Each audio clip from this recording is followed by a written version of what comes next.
Hello everyone, and welcome to Podfight Vancast, your standard podcast for Cardfight Vanguard.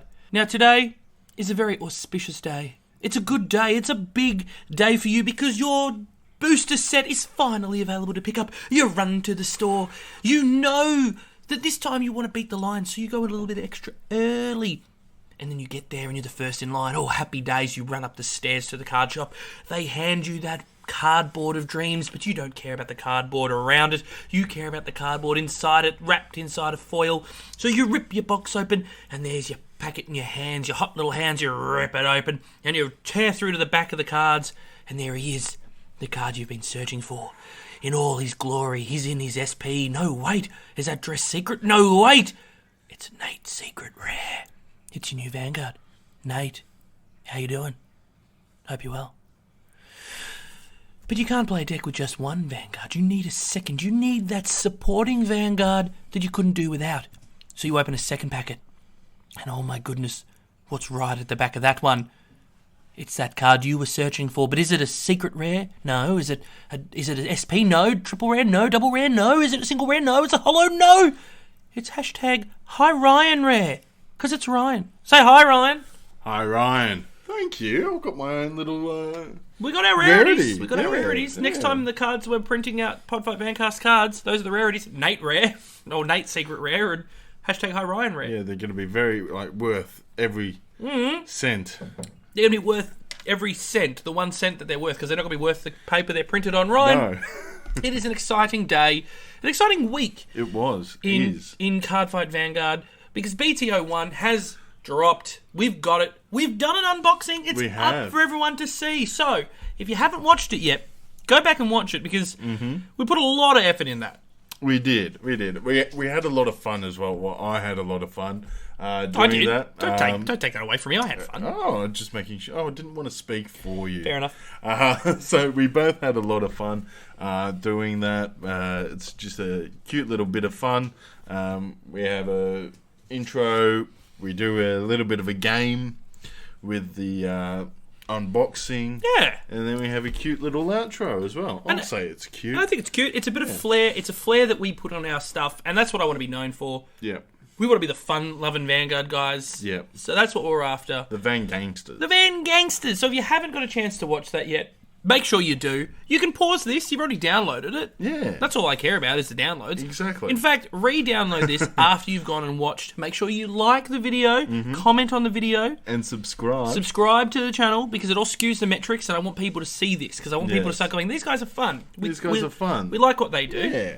That's what I want. Ryan, you know what else is kind of fun though? What is fun?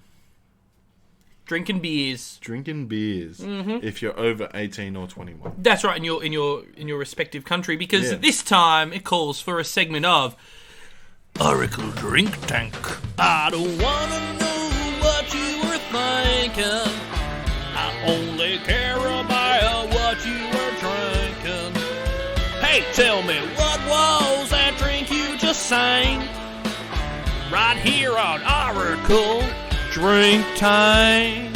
Yeah, yeah, yeah. Boo. I don't know why I keep You just do the boo, and I edit it out most times. So that's good. if you, I think I edit it every time. If you were listening to what Ryan said just before we moved to the first segment, this is the part where if you're over 18 or 21, have a drink. Let us know what you're drinking. But if you're under the ages of 18 or 21 in your respective countries, maybe join Ryan for a tasty softie or a soda pop or whatever, whatever. Or water.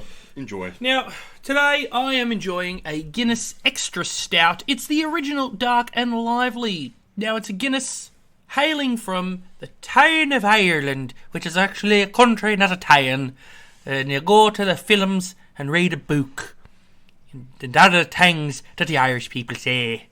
Anyway, so let's skip over that. All right then. Really.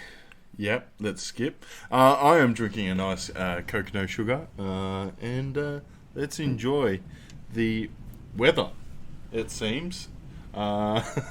Grief. It's just started bucketing down, but we're inside and enjoying a nice drink. Here's cheers, brother. Here's cheers. Hopefully you can't hear that on the audio. Anyway. Well, that's a nice tasty beverage. Yeah. It's a beverage. What's the next segment? We check in. Check in. Do we check in? No, it's Nightmare Dollars Alice, right? It is.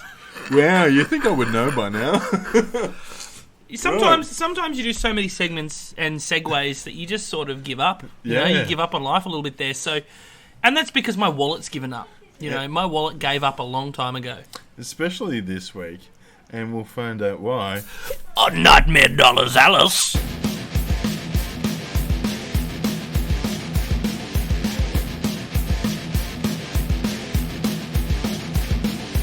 Nightmare Dollars Alice! Did you spend a lot of cash? What did you buy this week? Did it kick your wallet's ass? Now I'm broke! It's a joke!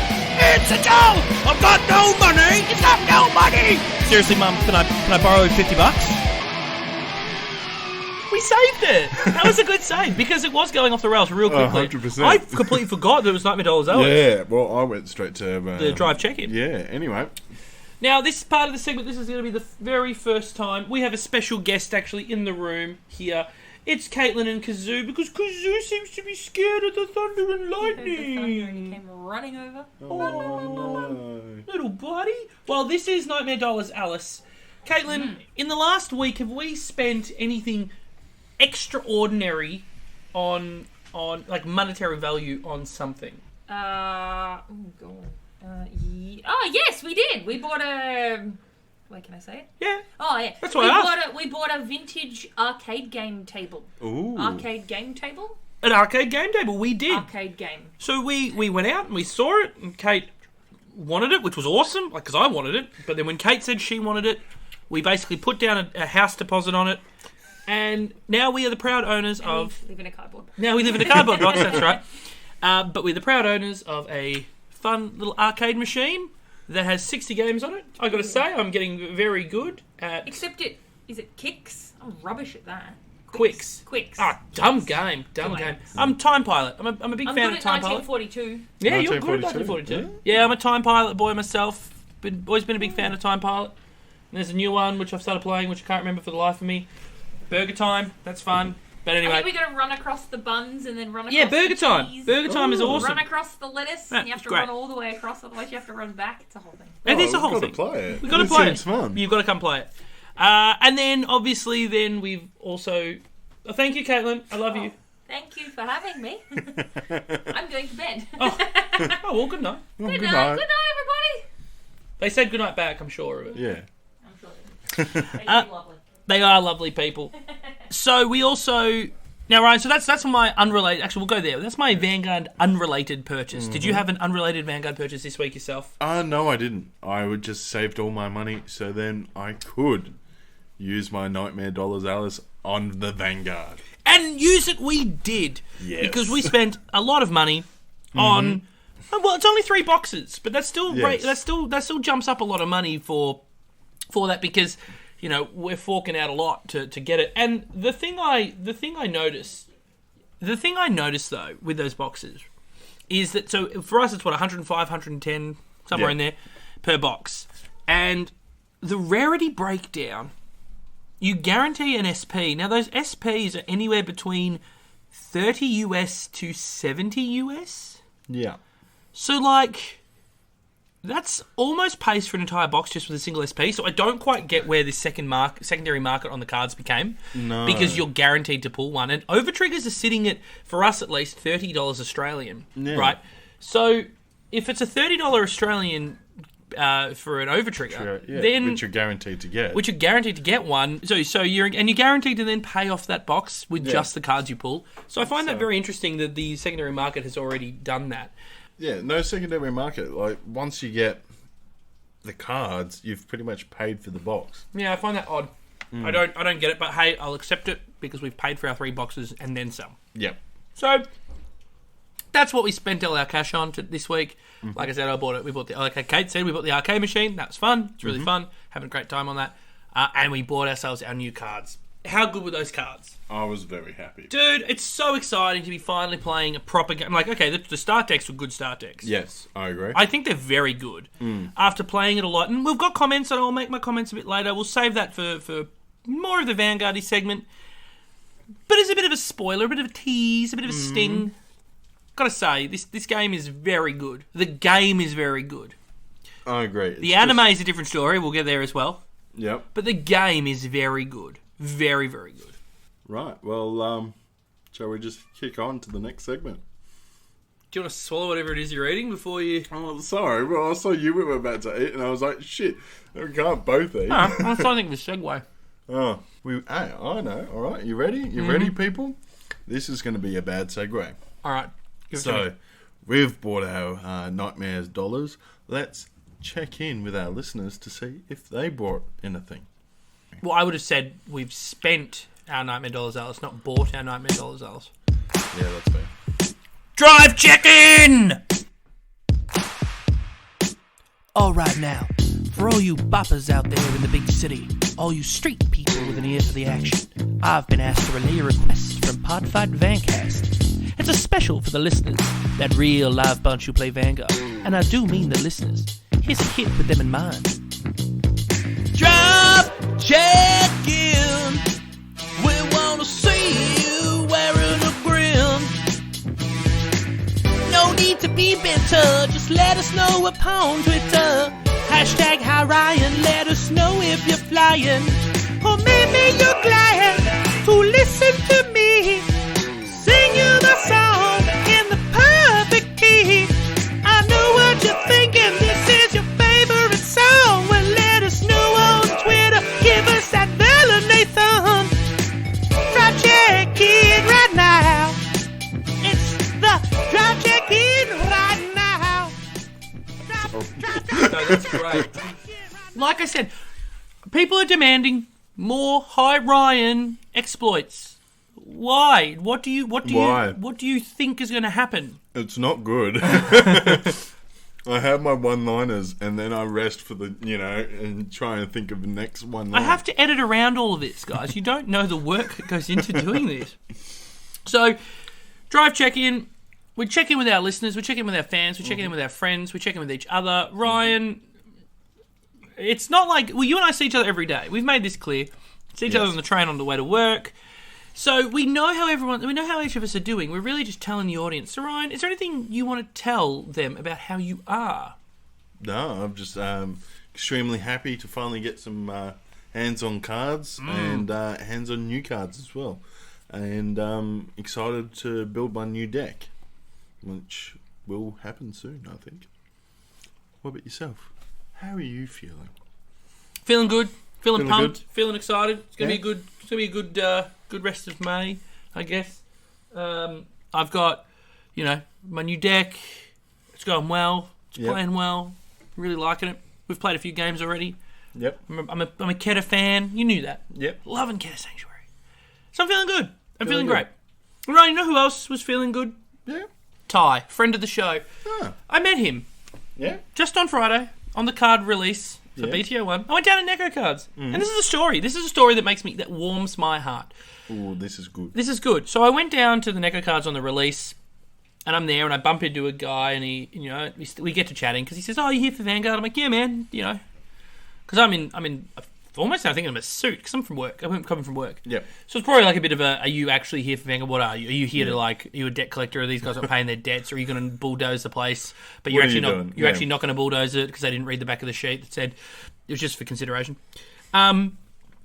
And so he says, "You here for Vanguard?" I said, "Yeah, I am." So we get to chatting, and he tells me all about himself and where he's from and how he loves Vanguard, but the area he lives in, there's not enough people who play. So and he says to me, "Oh, look, do you want to have a game after the boxes you've opened?" I said, "I'd love to, but I've got to go back to work. I've just ducked out of work to go pick up some cards."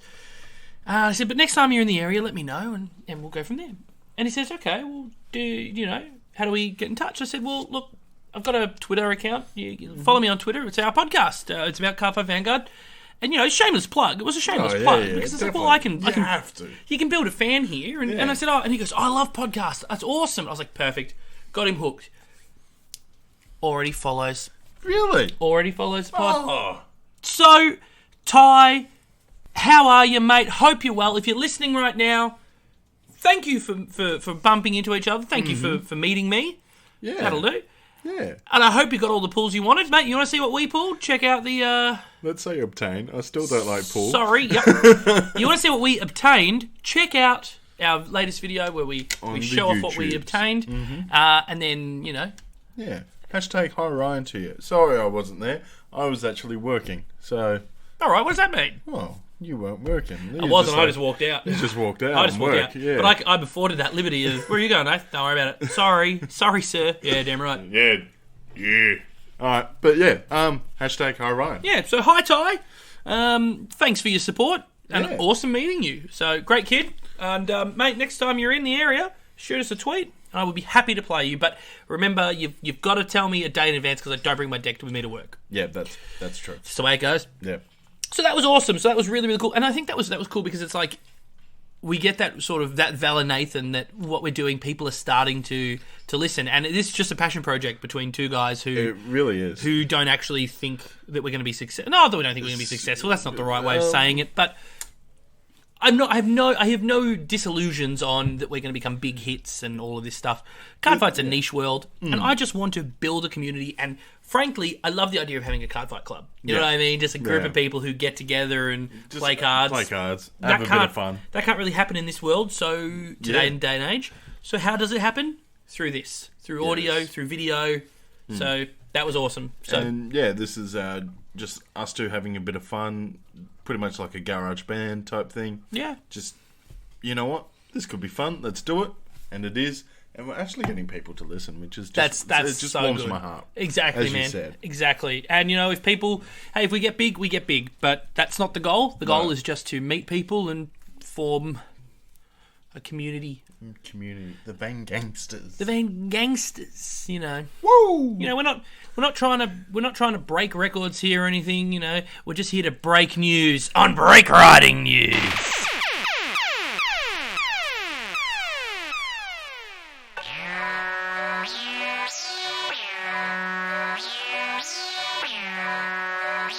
Stand up. It's Break Riding News. Give you information, we ain't leaving clues. We just tell the truth about that Vanguard life. Not some celebrity in trouble with his wife. Maybe it's a card you like. Maybe it's a card that just ain't right. Boom, boom, 1, 2. Hit you with that insight. So stand that Vanguard. We here all night. Aight? It's Break Riding News. It's Break Riding News. It's Break Riding News. Give you information, we ain't leaving clues. We out of here. Retire that rear I guard. like that one. That was a really good one. That was a smart one. That was, yeah. That was a well thought out one that came well to me done. in all of 2 seconds. So the news this week, we've got lots and lots and lots and lots to talk about. That we do. So we've obviously got the new cards have been out for BTO 1. So let's give our first impressions. We'll Yep. keep that short and sweet because there's not much to talk about that isn't already been reflected by our previous comments. Granted, I have some new differing opinions on cards like we did last true. week. Yep. I think I've got some new opinions on some of the cards I've obtained. Thank you. Slotted into my deck and we've play tested. Yep. There's obviously set BTO 2. That's had more reveals, so we'll talk about those. Mm-hmm. There is a new lore website. Yes, some new lore, which will be good. We have some lore, and it's Some of it's it seems like it's a bit of One a section's good, the other section it's not so good. Yeah, but we'll talk about that. Yep. And then we'll talk about this one now. Then let's jump straight into it. There's been more delays. Unfortunately, I've seen that on Twitter. There's been more delays. Granted, by the time this drops from when we're recording it, because we're recording this on a Saturday, so by the time this drops, like hopefully Tuesday, probably Wednesday, because I'm slack. I don't know if those delays will fix themselves, but there's more delays already that have started up, and that's like not even just the boosters. That's still the start decks. So I feel sorry for you guys. Yeah, big time. Sending my Vanguard love to you guys, so then you can just keep getting there, and then hopefully you get them soon. Because once you get them, you're just gonna have lots of fun. Seriously, this game's great. So let's then talk about our impressions, all right? On the actual cards themselves that have come out. So Alright, we'll talk about BTO 1. Now, the cards are great. Like, I love the structure. I love that every card is a shiny card. Yeah. Right? Every card is... So, it used to be that obviously when you were obtaining cards, you would get, rares at the back, and then sometimes there'd be something different. Yeah. But the rares didn't truly feel like they were special. No. Because you go, just a rare. And you would go, just a rare. Well, they haven't changed that so far that you have a rare in every pack. But instead now, 1 of 5 holos, 5 double rares, 4 triple rares, 1 guaranteed SP, 1 over trigger rare, and if you're super duper lucky, the dress secret rare, which we were not. Unfortunately. But you guys already knew that because you watched the YouTube channel and I told you at the start of the video. You did spoil it for everybody, which wasn't ideal. But still. And I think that's really cool. I really, really like that because it makes every packet feel like a winning packet. And similar to last week where I said, Platinum Wolf was a blowaway. I was like, okay, that was actually pretty useful in the deck.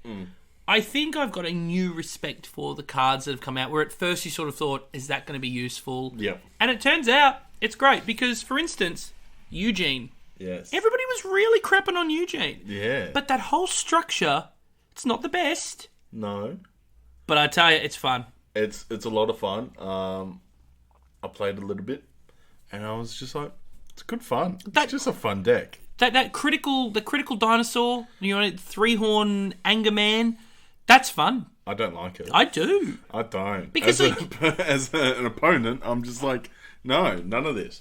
But you can call him to the field, use Eugene's ability to arrest him, maybe rest a card at the back row, but you can call him anywhere. Then you can throw him into your soul when Eugene attacks and there's a critical. Yeah, you lose an attack column really, but if you persona ride, you get somebody else, it's a 10k to him at least. That's a 23k column you can open with that.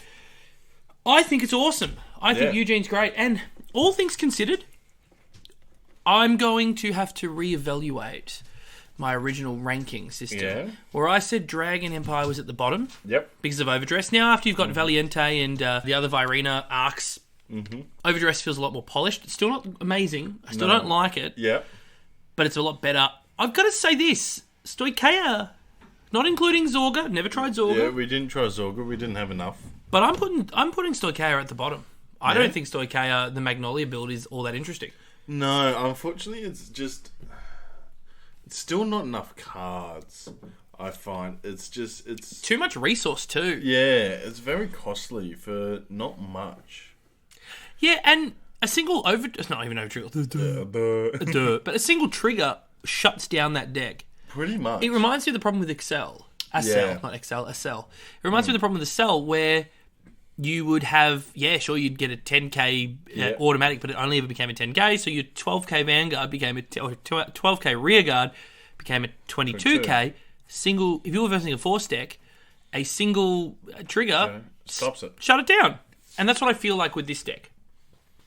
With Stoicheia in general. I feel like the multiple attacks is cool, but none of them get the power boost you need. Plus, Fire Beast just needs something. Yeah, I think that's the downside there, but other than that, is there much more to talk about then? No, I don't think. We didn't play any of the Cardinals either. Oh, yeah, for Link Joker. Not Link Joker, sorry. Brandgate. But it was Link Joker. It's Link Joker. I don't know. It doesn't interest me in the slightest. No. We got a couple of them. They look cool, though. Like, some of them look cool. They do. The Shadow tokens look nice. Shadow tokens look really cool. I pulled an SP of... I've forgotten his name. Yeah, the SP. I pulled an SP heal trigger for the SP heal trigger for not just Stoicheia, but got one for the Brandgate, and that looked great. Right, yeah, looks really cool. But again, SPs are heal triggers. We love them. Yeah. Anyway, so that's our thoughts of B201. I think that's Genesis all for of the 5 greats. Yeah, I think that's enough of the thoughts. Look, there's probably more. We had fun. Yeah, we had awesome fun. It's seriously, the words don't do it justice. The cards are great. We've talked about what we think the cards are. I've got some cards that I think now are better than they were. But ultimately, just get your hands on it when you can. Yep. Rip it up, pull out the cards you want, and build yourself something because it's so much fun. And honestly, I'm really excited for where the future of this is going. Yeah, same here. Yes, I didn't get as many cards as I wanted for my Dark States, but hey, I'm happy with the cards that we both got, really. Now we got some trade fodder and stuff like that, so it should be good. Yeah, absolutely. While we're on, though, the BTO one, there is actually something, though, that I do want to talk about. Have you noticed that Bushy Road are partnering up and sponsoring, actual... YouTubers who don't necessarily have anything to do with Vanguard? Yeah, I saw one of them. Now, I'll say this. Before we say what we're going to say, because I know what you're going to say. Yeah. It's a great idea to get the brand out there. 100%, yep. But maybe you need to, when you do it, put a little pack explaining what Cardfight Vanguard is. Just a little memo saying, hey... Here's the stuff you need to know. Maybe watch this video. These are the good cards. Here are the monsters. Yeah. And it just, just... No, nothing. No offense to him. Sorry. And I don't even remember who we watched. No. So let's not. We can't even badmouth the guy. We don't know his name. Exactly. But he said a bunch of things that made it go like, it just made me think of that episode of The Simpsons where it's that man never drank a beer in his life. It's clear he's never played Vanguard in his life, and he says that. Yep, he does say he doesn't play Vanguard, so this is not an attack at him. No. But I reckon for Bushy Road moving forward, I'm not saying for them to sponsor us. We're nobodies, and I would love them to. I'd love them to. But they need to build it with a bigger, wider audience of people.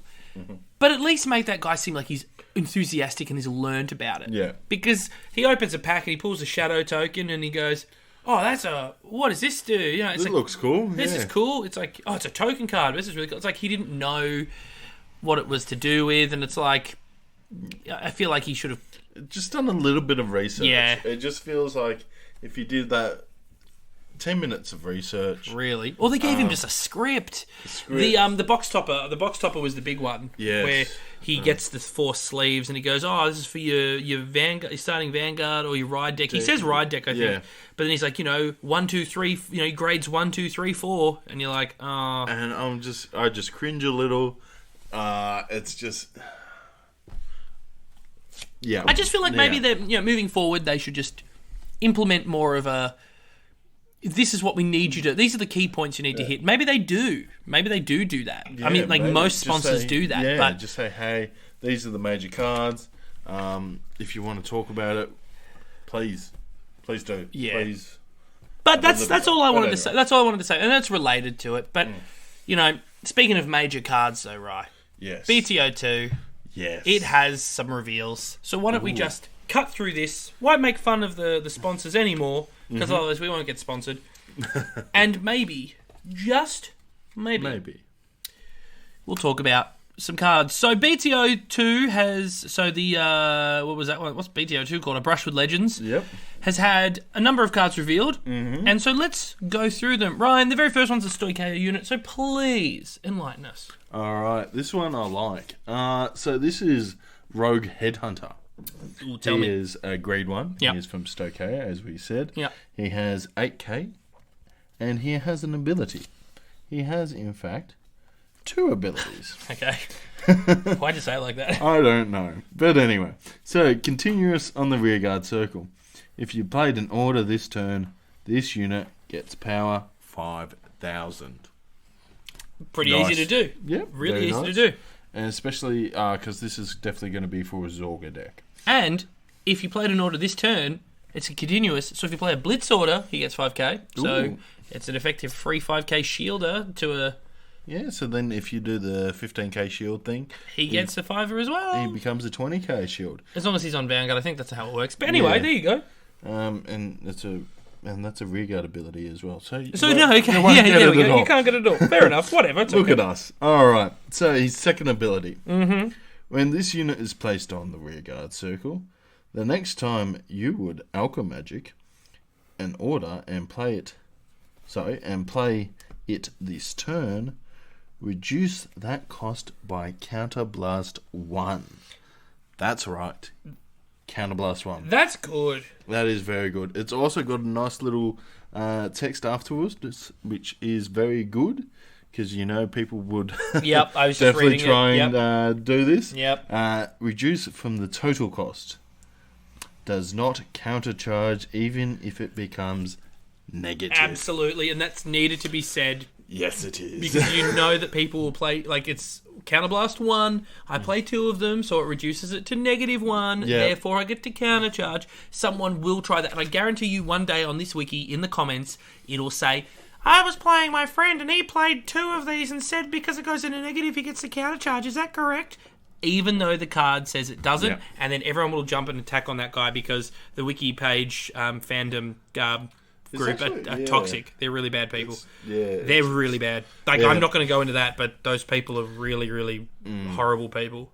That's why I don't read the comments, to be honest. I avoid the comments. They're actually, like, it's really unfair to people who are, like, genuinely asking a question and people just stack on them and it's like, learn to read or, like, learn... Yeah, anyway. Yeah. Anyway, no, don't go to the comments on the wiki. And if you're one of those people who are, like, a moderator or you do all of that, I don't like you.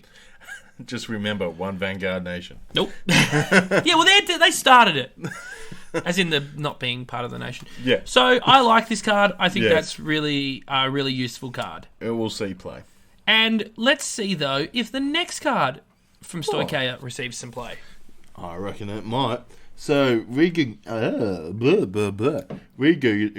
can't say this word. Regurgitation. Thank you. From the underworld. My God, why couldn't I say that word? Anyway. It's part of your charm. We'll say that. So, it's a grade 3. It is an order card. So, play this cost. Counterblast 1, Soul Blast 1. Now, remember, you can reduce this to nothing if you played the Rogue Headhunter, and the other guy, who I can't remember, reduces Soul Blasting. This could be a freebie. Could be a freebie, which will be good if you're Alchemagic as well. It has to be an Alchemagic, yeah. Yes. So, choose one of any player's rear guards. Retire it. Choose up to 1 card from with the same grade as that card from your drop, and call it to rearguard circle. If during Alchemagic, you may choose up to 2 instead of 1 to call. Very nice. Yeah, okay, that's a really good order. Yeah, I also like how it says choose one of any players. Yeah, so you can choose yourself to do some, like, on-call plays. Like, you can pop one of your guys and then recall him for an on-call ability. Yeah. I don't really know what ones you would use. Well, why not use... Was Rogue Headhunter an on-call? Rogue Headhunter? Yes! There you are. You could I don't see the point, because you'd be... Oh, you were, yeah. Yeah, because you would reduce that would you reduce that cost? Not that cost, but then another one. Another one. Yeah, Alchemagic. Yeah, Alchemagic one might be a Counterblast cost. Yeah, that's right, exactly. Oh, that's a good point. That's good. I like that. I do like that. So then you could call him, and in theory, you would be in Alchemagic. Call another one. There you go. Another grade 1. Happy days. Happy days are yours and mine. Like that card. It is very nice. Let's go to the next card, which hopefully is not mine, because I can't read. I was going to say, no, this is the Horn of Blessing. It is a Dragon Empire. You all heard Kate went to bed just before. I don't know if you even said that she was going to bed. I don't know, but we'll... Point there, and his Kate's gone to bed. Yep. So this is the Horn of Blessing. It is a normal order. It is a grade 3 order. This is a really fun... I've got to say, the orders that they've... We didn't really talk about the artwork on that last one, but the orders that they're releasing here in this set, great artwork. All of them do. Yep. We know that the night, Come Forth Knights, or whatever it was called, great fun artwork. This one's no different. You've got all the maidens playing. You've got like that grey or that white Draconic Draconic Overlord in the background. Yep. So let's have a look at what this one does. Play this with cost. Discard a card with overdress ability from your hand and draw 2 cards. There you go. Nice. Solid trade-in from Yu-Gi-Oh! There. That's great. Perfect. Perfect. Drop 1 to draw 2, and you're dropping one that may not be necessary to you. And you've got cards that can search out of the drop anyway. And get them back to your hand. So very easy happy days. Very good. I like it. Very nice card. A very useful card for the Dragon Empires, and I think that one will probably definitely see play, because draw engines are super useful. Yes. I sort of wondered whether they were going to be, but after playing it, they are. Now, speaking of orders with sick artwork, this is probably the best one. Brian? I love this one. I know you do. I tweeted about this one. Said that you would like it, and then I screenshotted your comments and sent it back and said, yep, see, told you we'd like it. Yep, and like I did, it is Hellblast Full Dive. It is a grade 3. It is for the Dark State. And it's got them all on it. And it's got all the Diablos cards on it. The Ride Chain, sorry. It's got all the Diablos Ride Chain cards on it. And I love it. It's really good. Alright, and we'll tell you the ability. Tell us why. So, play this card with cost Counterblast 1. Already like it, because it's a cheap cost. Draw a card. Love it. Choose a card from your hand and call it to rearguard circle. Then, if you are in Final Rush, all of your front row units get power 10,000. Hate it. Until end of turn. Hate it. I love it. Hate I it. love every single moment of that card.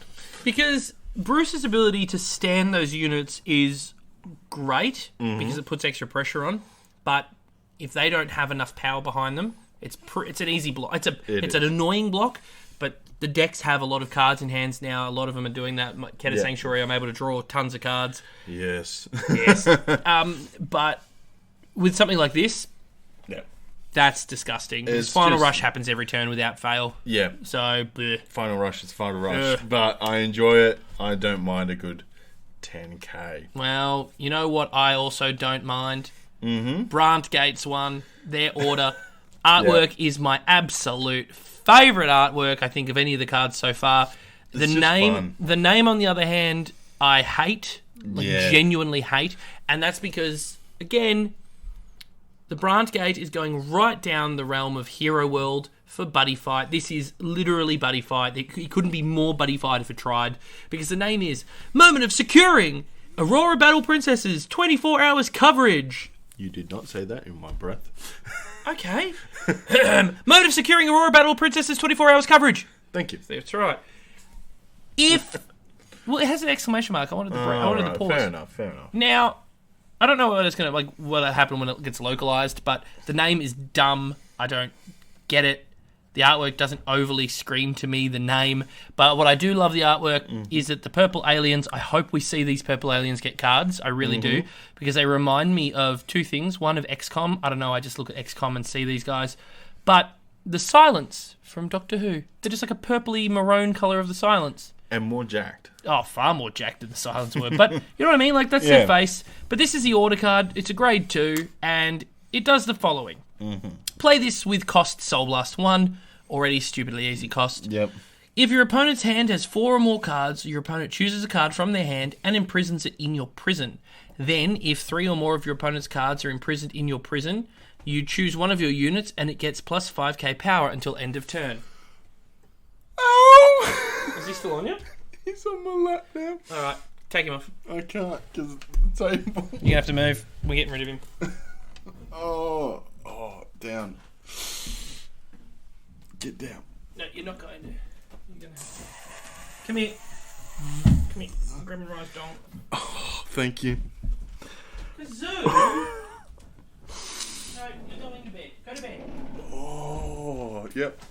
This one's a lot of work. I'm sorry. It's not your fault. I heard and I saw your face, and I was just like, if I look at you, I'll start laughing, so I didn't look. Alright. We finished it, yeah. Yep. I think this is awesome. It's a bit disgusting though. Yeah, it's feral. It's feral. Soul Blast 1 and it's so easy, which you've got so much soul now from just putting one prison out. Yeah. And your opponent, if they've got 4 or more, they have to imprison a card. Yeah, it's not like it used to be, like where it's discarding or it gets bound or anything. They can get it back, and it's, it's like it's a quick call. I mean, like, you can, if you're at grade 1 when they call this, you can probably get a grade 3 on your field 1 turn slightly early, but but still, it's great. And you do get 5k as well. Yeah. It's nothing to laugh at.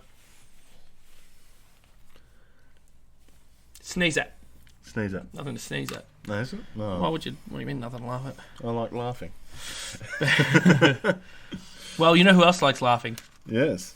The Knight of Subtlety, Owain. Grade 2 for the Keta Sanctuary. He is, like, identical to one of the old Gold Paladin units, I'm fairly certain. I don't know which one, but you look at him and you go, that's clearly Gold Paladin. Yeah. And it almost looks like it belongs in the V-Series, but He's a grade 2, 10k power. His skill is when this unit is placed on rear guard, if your Vanguard is Hexa Orb Sorceress, Soul Blast 1, look at 2 cards from the top of your deck, choose from up to 2 cards from among them, put them on the top of your deck in any order, and put the rest on the bottom of your deck in any order. And the second ability, God, that was a mouthful. And the second ability is on rear guard, auto. When your drive check reveals a trigger unit, counterblast 1, and this unit gets plus 10k power until end of turn. Perfectly fine for Hexa Orb. I guess not having played or caring about Hexa Orb, the trash queen of Keta Sanctuary, I don't know. I suppose it'd be useful. Maybe. Do you reckon it would be useful? I don't know. see. Honestly. Though, Soul Blast 1 and then a Counterblast 1 as well. You're chewing through a lot, I thought, Are with you? Hexa Orb as well. Does she? I don't know. I don't know either. Let's continue on. Yeah, let's ignore it. You know what? If she does, don't tell us. Don't really care. All right, so it is another Stoicheia now, shot across to you, Ryan, and it is the... I don't know why I was about to tell you the name. You tell were the just name. like, just steal my thunder. Anyway, it is a grade 1 from Stoicheia. It is Fairy of Blighted Love. It's nice artwork. I do love it. Alright, so auto rearguard circle. When the attack this unit boosted hits a Vanguard, cost, bind this unit, choose an auto card from your bind zone, and put it into your hand. That's fun for Zorga. I mean, it's not bad. It's you allowed to recycle the orders that you've bound. I think that's great. I think, again, not having played Zorga, I don't know how useful it is. I don't know if it's something you would consider, but for the sake of it, I mean, why wouldn't you? Yeah, I just really like the artwork. I reckon Rudy would as well.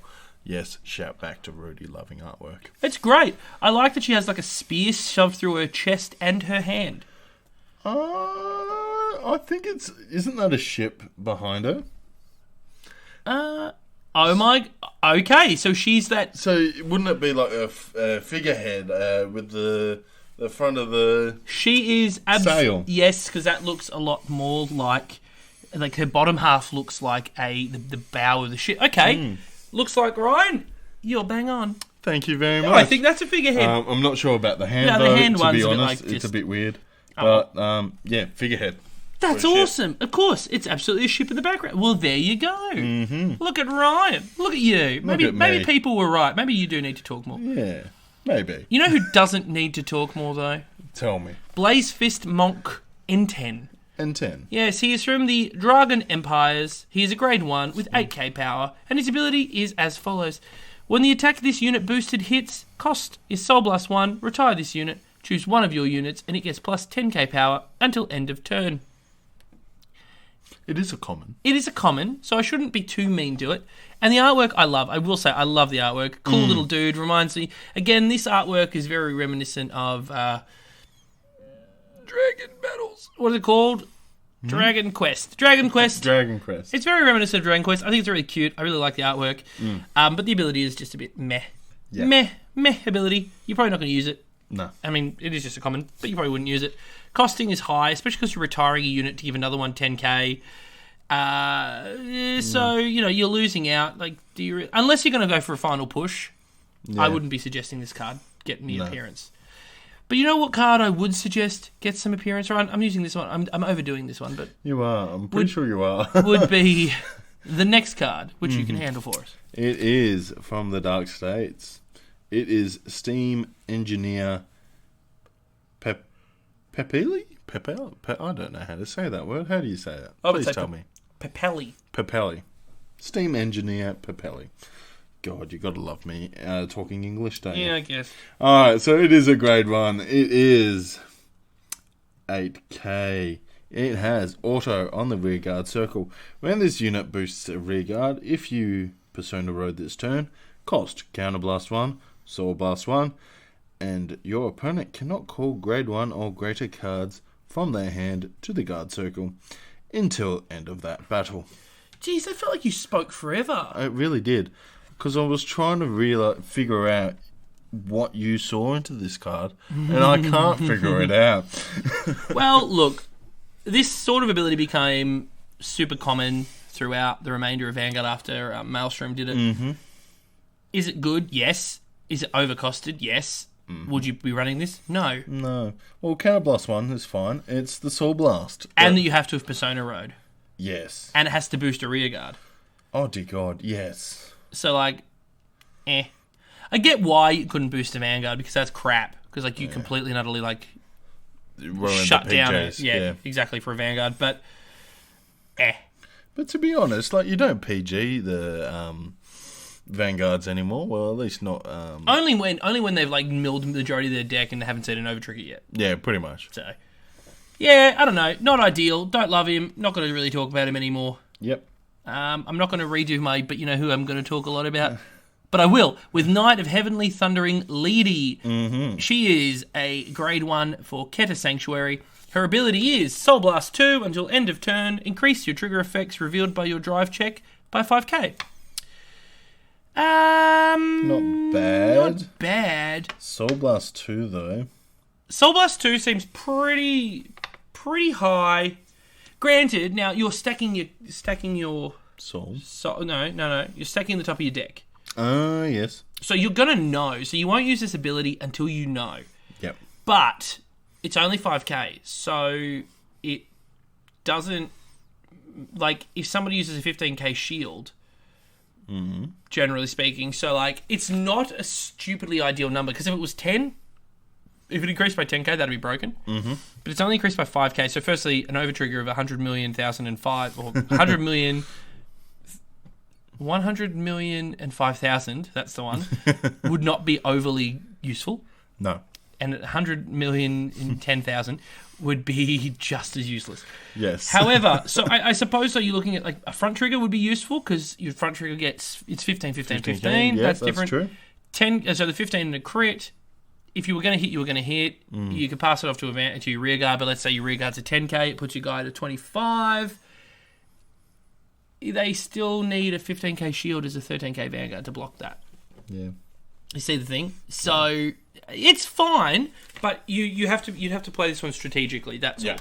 I don't know. I don't hate it. I certainly don't hate it, but I don't think it's. I love the artwork though. I love the giant hammer. It's like that cool gold and white hammer. I love that artwork. The artwork's really, really good. But card wise, I don't know. Yep. Let's talk about then the absolute final card on the thingamagig. All right. Stoicheia. It is Stoicheia. It is a grade 2. It is Roaring Pistol Langini. No. I'd probably say that was Langina. Langina. I just don't like Langina. Anyway. It's like vagina, isn't it? Anyway.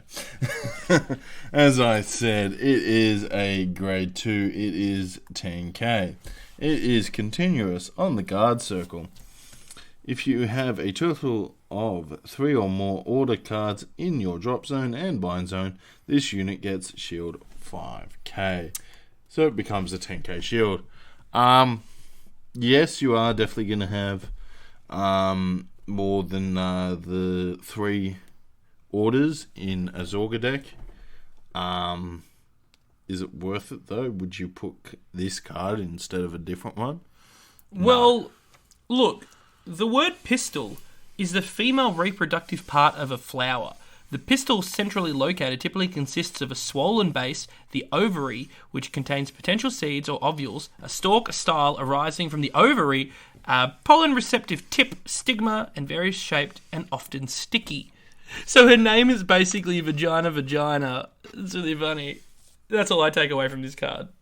Vanguard, step up. I'm sorry. Anyway, let's move on. All right.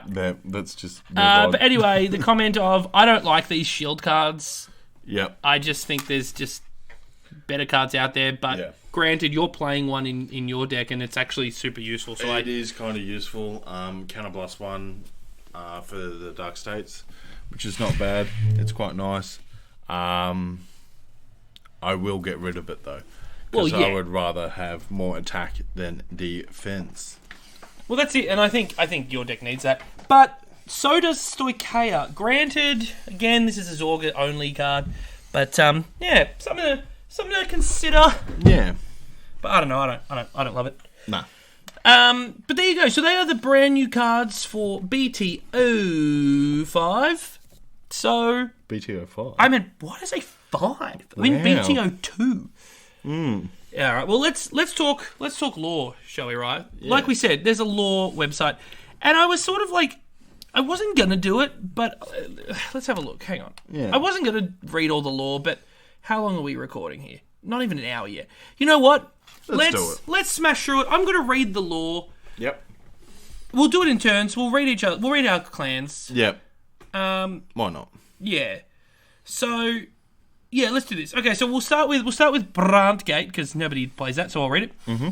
We have Grade 0, Aurora Valkyrie Ruby Red, human, 14 years of age, an agent of an intergalactic police security organization, Cosmo Security. As the name implies, her fluttering deep red twin tails resembled a patrol lamp, wrapping her in an aura of aurora, should I say? Not an aura, but an aurora. Don't know about that one. Flame. Always with a black bunny stuffed in her right hand. Her enemies are taken down with the cyber gun in her left hand. Yep. Okay. Mm-hmm. It's all right. Okay. So then we have Grade 1, Aurora Valkyrie Kyanite Blue. Human, 15 years of age. An agent of the intergalactic police security organization Cosmo Security. Okay. Wrapped in an aurora flame that is the blue of security forces, her shining blue beam swiftly binds the criminals and sends them to Galaxy Prison. Okay. Okay, nothing to talk about just here. Grade 2, Aurora Valkyrie Risat Pink. Human, 16 years of age. An agent of the intergalactic police security organization Cosmo Security. Pink hair and large pink ray gun are her trademarks. Her loose-lipped and extroverted personality may be misleading, but her sharpshooting leaves no doubts. Never forgives evil. You know what they say? Loose lips sink ships, and in this case, spaceships. She shoots down spaceships, probably. And then finally, the Grade 3, Aurora Valkyrie Seraph Snow, an agent of Cosmo Security, I'm not reading that again, that manipulates an extra-large pair of handcuffs. Human, 17 years of age. Mm-hmm. Yep. No, she's not 17. Have you... No. She's 17. But she manipulates an extra-large pair of handcuffs. There's no way she's 17 with those extra-large pair of handcuffs. Whatever. Moving on. Yep. Behind her long white hair are 2 sets of triple-mounted machine gun arms. Oh. With a stellar arrest rate of 100% and a reputation of a cool demeanour that precedes her, criminals shudder at the mere mention of Seraph Snow's name. So hang on. Yeah. You mean to tell me that none of them are over the age of 18, and yet they're in the police force, and the 14-year-old is apparently has a gun? Yep. What? Yeah. I will say this, right? I'm just going to make a quick comment. Fine. It's going to be 2 words. Child labour. Look at it, right? Look at it. I can't everyone, say, I can't look say at you're it. wrong. I can't say you're wrong. Child labour, I right? can't say you're wrong. Also, right, so Snow's 17, right? No, apparently. that's ridiculous. She's going to have to start a lot earlier than 17 to be world-renowned as the Justice. Yeah, exactly. And what does it mean with stellar arrest rate of 100%? Like, does that mean like successful arrests? Because like, okay, So no one's escaped. no one's escaped. All right, or does she mean like? Does they mean like? Oh, she's had an arrest rate of 100%. Like everyone she's arrested has been charged. Ah. Is that what that means? Well, But then wouldn't that be a you would charge hope rate? so. Well, Like, everyone she's put handcuffs on have stayed handcuffed. Well, is that about her or is that about the handcuffs? You know what I'm saying? All right. Well, Ryan, why don't you then read us Stoichea? all right, let's start with the Silverhorn Beast laureate. Yep. A silver-horned beast that dwells in the great Retalia I don't know. Valley of the Old Zoo region. A single horn made from trees and feather-like ears shaped from fur are its characteristics. Has an appearance of a cat, but is capable of speaking like other Silverhorn beasts. Admires Silverhorn Beast King Magnolia. Sure. I mean, it has an appearance of a cat but can talk. Like I guess that's not a cat feature, but True. like, well, I don't know if those things are mutually exclusive. Looks like a cat, but can talk. Okay. Yep, okay, yep, sure. Alright, Silverhorn Beast Charis. A Silverhorn Beast with the appearance of a young bear stuffed toy. Lives in the... I'm just going to say lives in the Old Zoo region, alright? Oh, let me read it. Hang on. So, Retia. Retia. Alright. Lives in the Great Retia Valley of the Old Zoo region. Has a horn made from tree on its forehead. The giant bud on the back of Charis is a part of its body. Similar to other Silverhorn Beasts, Charis is also half plant. Repeatedly budding and blooming. It also attacks with the bud. It can also attack with the bud.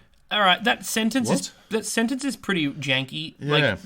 What do they say here? So it's like the bud on its back of Charis is part of its body, and then in brackets, similar to other Silverhorn Beast, Charis is also half plant.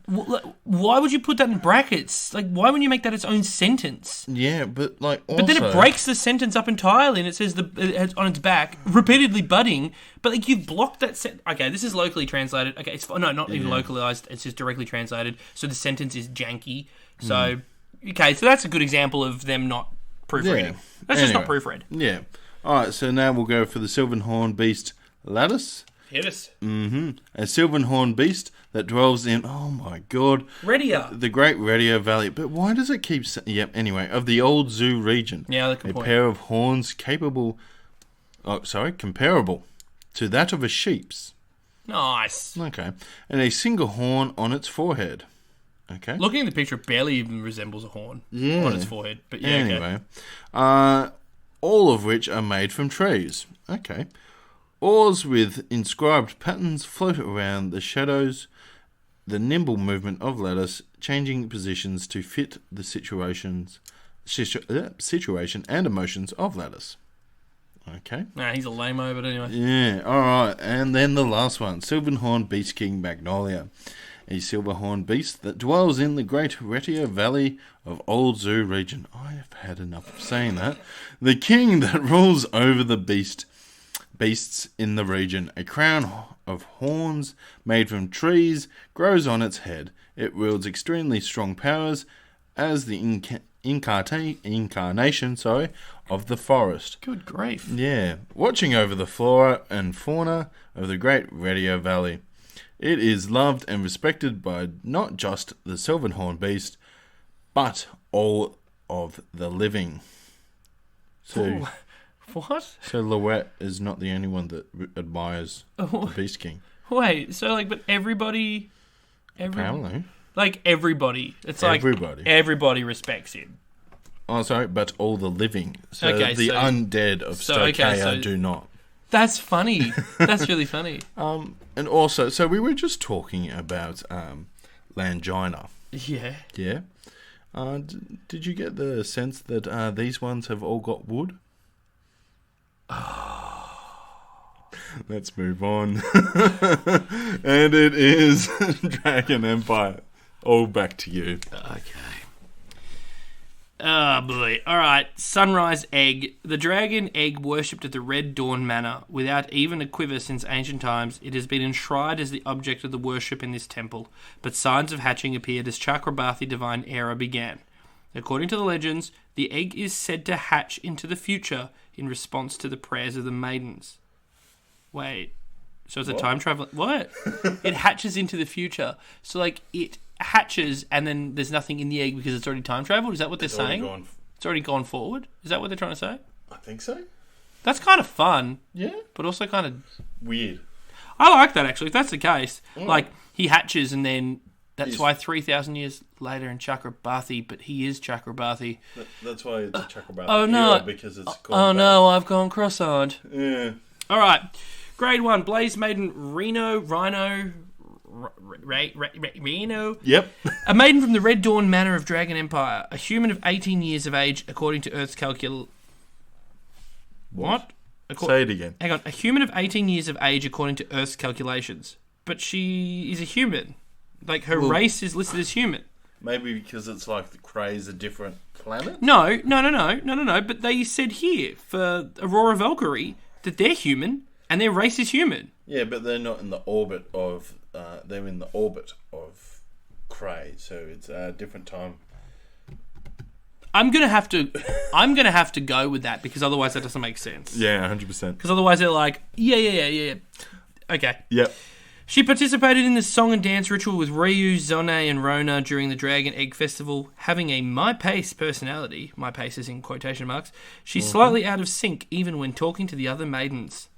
Isn't that bad to be out of sync when dancing Oh yeah, they're like with the other people? Yeah, like especially when you're praying to And a what sunrise does what egg. does that mean? Out of sync when talking? Is it like her? Is she like perpetually dubbed? Like her mouth moves, but the words come out a second too late. I would hope not. And what's a my pace personality? I don't know. I don't know what that means. No idea. I'll have to Google that. I'm not going to.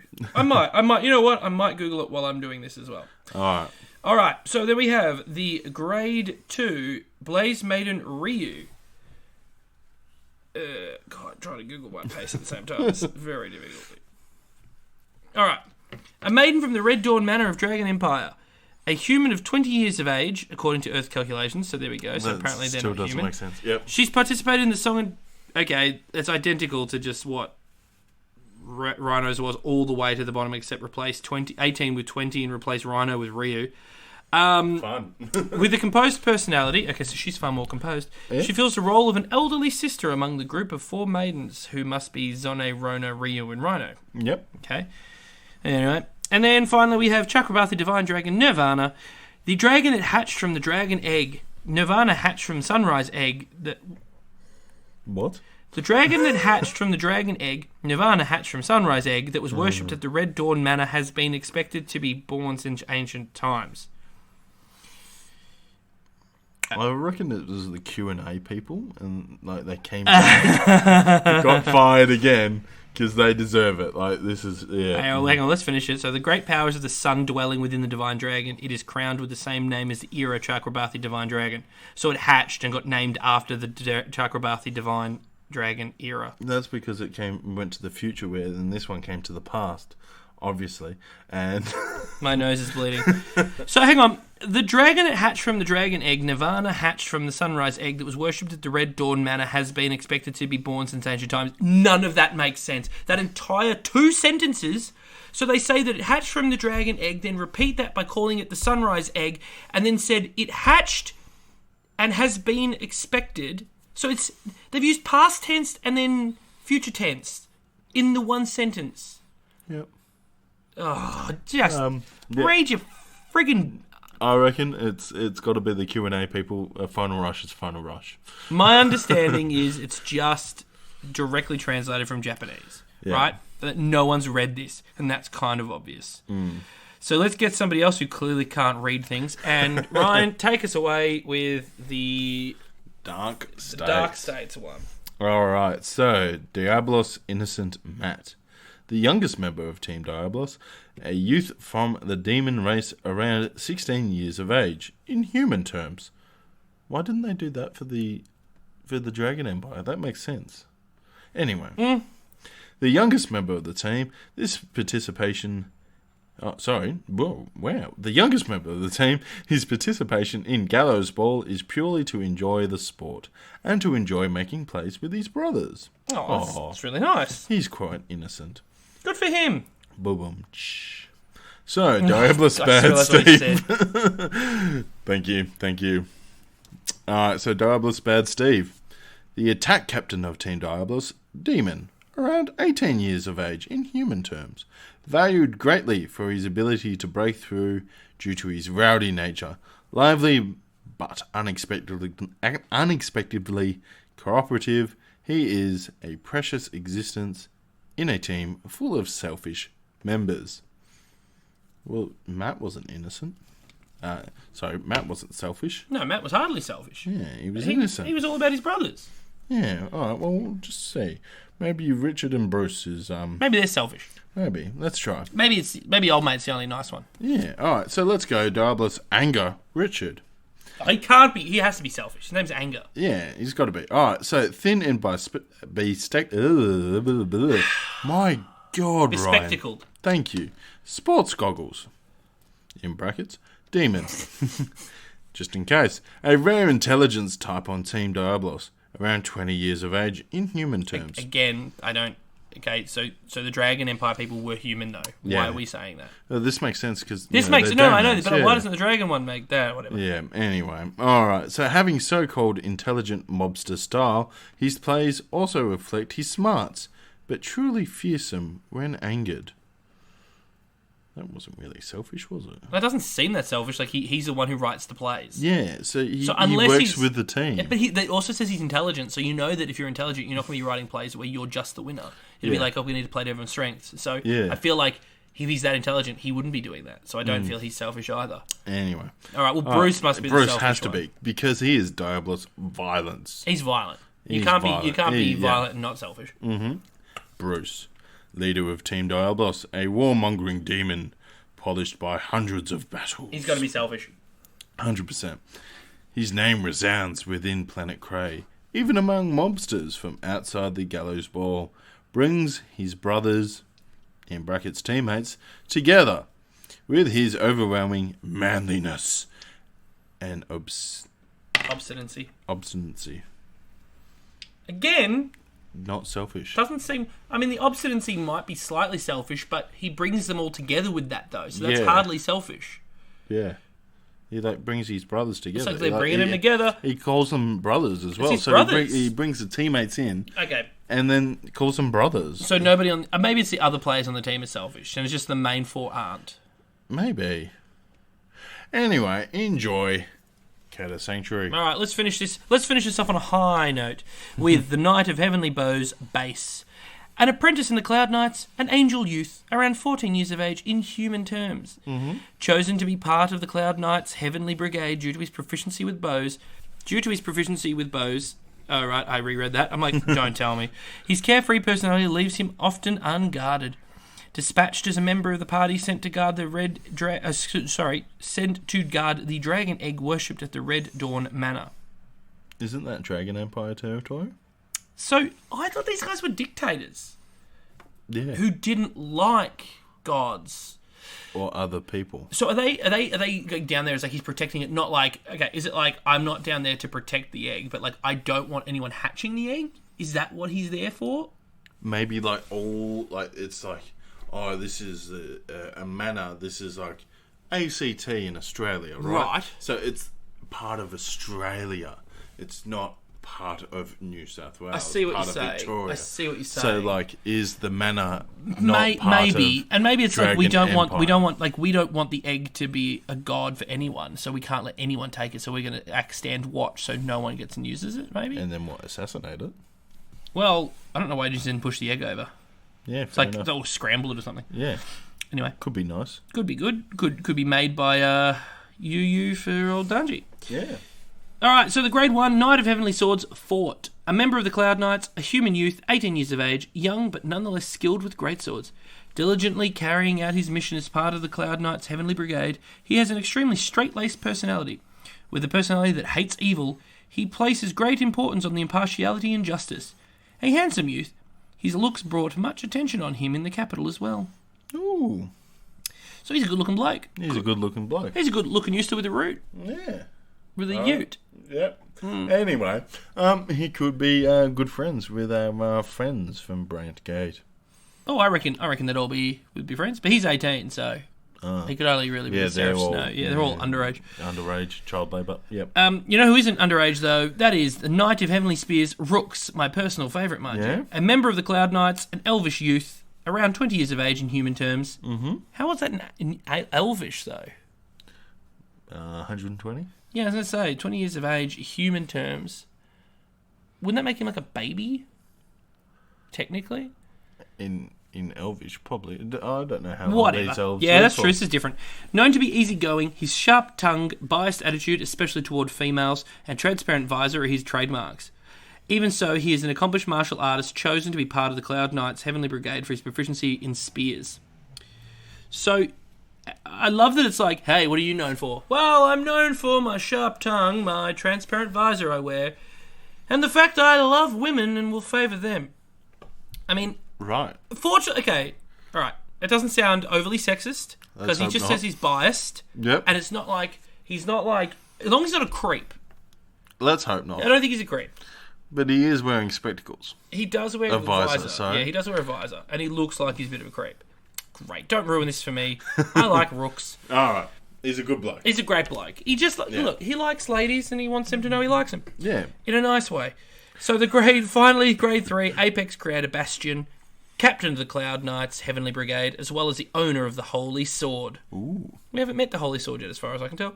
Fully covered in shining armour himself, his mount is also similarly, I did a rhyme, armoured. Welcome to the club. Hang on. So, fully covered in shining armour himself, his mount is also similarly armoured. Don't read into it. I don't think he needed to say the word himself. He could just say, fully covered in armour, his mount is also similarly armoured. What? You don't need to say that. Okay, well, look, it is simply, like I said, it is simply that it's just translation struggles. Yep. Supposedly from the human race, but nobody knows his age. Why is that got to do with those two? Again, not mutually exclusive. Yeah. Just because he's maybe human doesn't mean you do. It's like, he might be human. Therefore, we don't know his name. Sorry. Age. Hang on. He might be human. Therefore, we don't know his age. What? What? That doesn't make sense. He could be a dog and you don't know his age. Anyway. The face of law enforcing Cloud Knights, his judgment is just and strict, and his orders absolute. He commands both respect and awe from the brigade members and the populace alike. So, old Melancholy, everybody respects him, and everybody is in awe of Bastion. Nice. So how's that? Yeah, So not bad for a law. I enjoyed it. it was fun. Look, that's fun. I don't think it's not overly good. It is ride line commentary. It is just straight up ride line commentary, isn't it? Yeah. The other law that they've got for us too is for someone by the name of Salsira's Library of Secret Records, and I don't think we're going to spend much time on this one, right? Because No. I had a quick look at it before. It's basically a prologue story that reads like it's a text chain, but it's obviously the two of them talking to each other like you're playing like a Yep. probably a Fire Emblem Yep. game where the conversation just pops up and their heads on the side and they have reactions to things.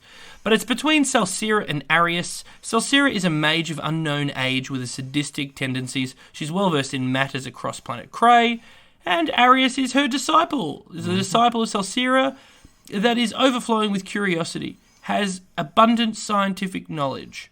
Yep. So, the story that goes between the two of them, which leads literally to nowhere, doesn't. For now. For now. This is only a prologue. I really don't know what it's going to achieve or what they're aiming to achieve here in terms of world building. It could get cool, but at the moment I'm not going to entertain that much more. I just don't think it's very good. No. Just talking, and she's from the Dark States, apparently. There you go. That's semi-interesting. There you are. Well, there you go. I didn't know that. Yeah. Oh. Well, Ryan, look, I think you and I have judged enough of these cards and the lore and everything else. So let's say you and I turn our attention to something a little more cartoonish and crappier and judge that for what it's worth. Yes. On this week's Judge Shuffle.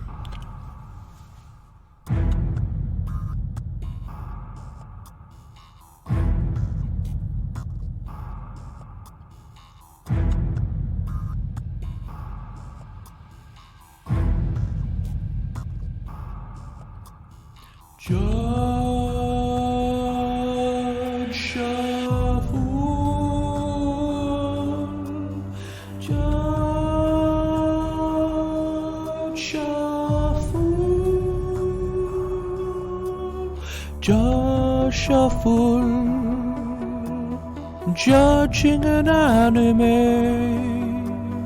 Judge Shuffle. Was it good or bad today? Let's find out.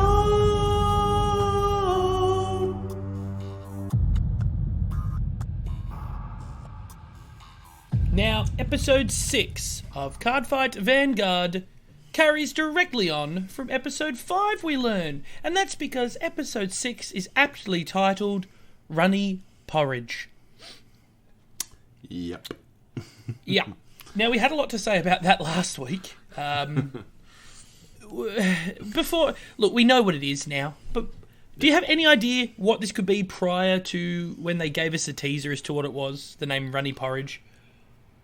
Well, we didn't know too much last week because in the end of the episode was just I've forgotten Nikita's guy, Toya. Nikita Sanctuary. Toya. Thank you.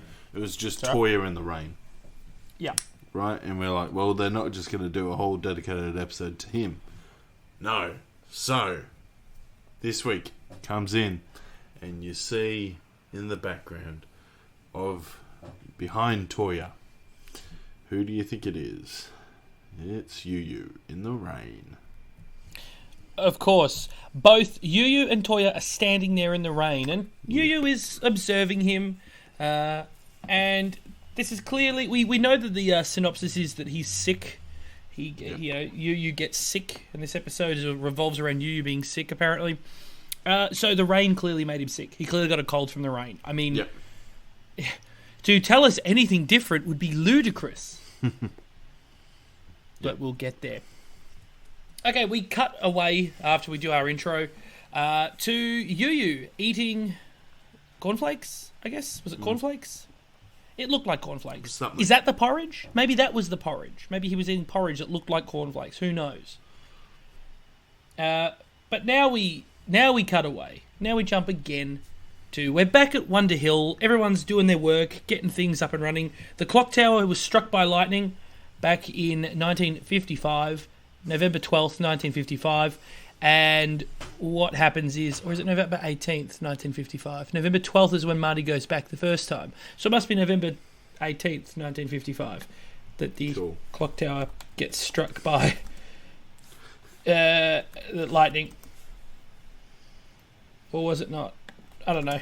I'm Googling it. Oh, okay. I don't know. I haven't seen the movies.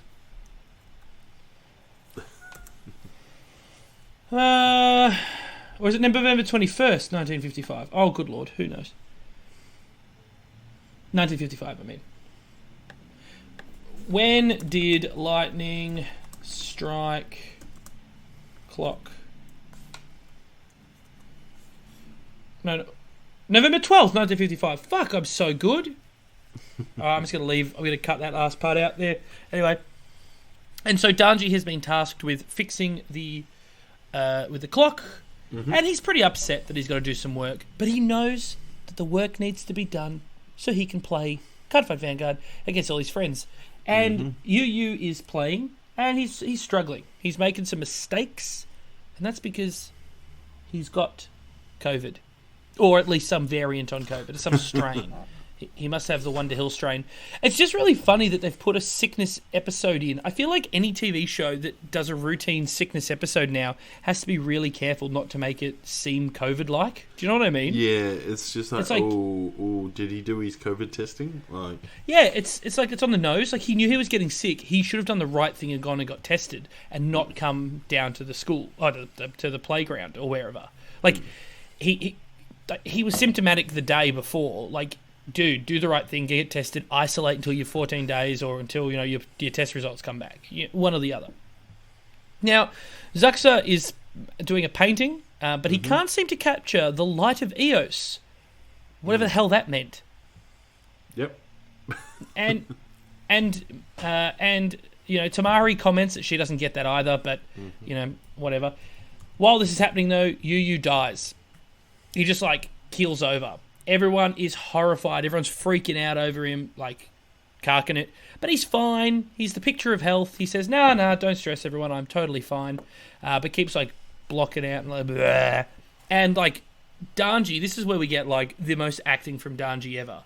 It's this big emotional freak out by Danji. No, yo! And he's shaking him, and he's, convulsing himself. He's in tears. It's all kicking off. So... we know that Danji truly cares for Yuyu. And it's good, though, because he certainly has a fever but no swollen throat, so maybe it's not COVID. You know what I mean? He doesn't seem to have a sore throat. Yeah, which is good. So they identify it as probably a cold. They sort of have a bit of an argument to how they're going to treat him, but Danji says that he is a man, and he'll show you how a man cures a cold.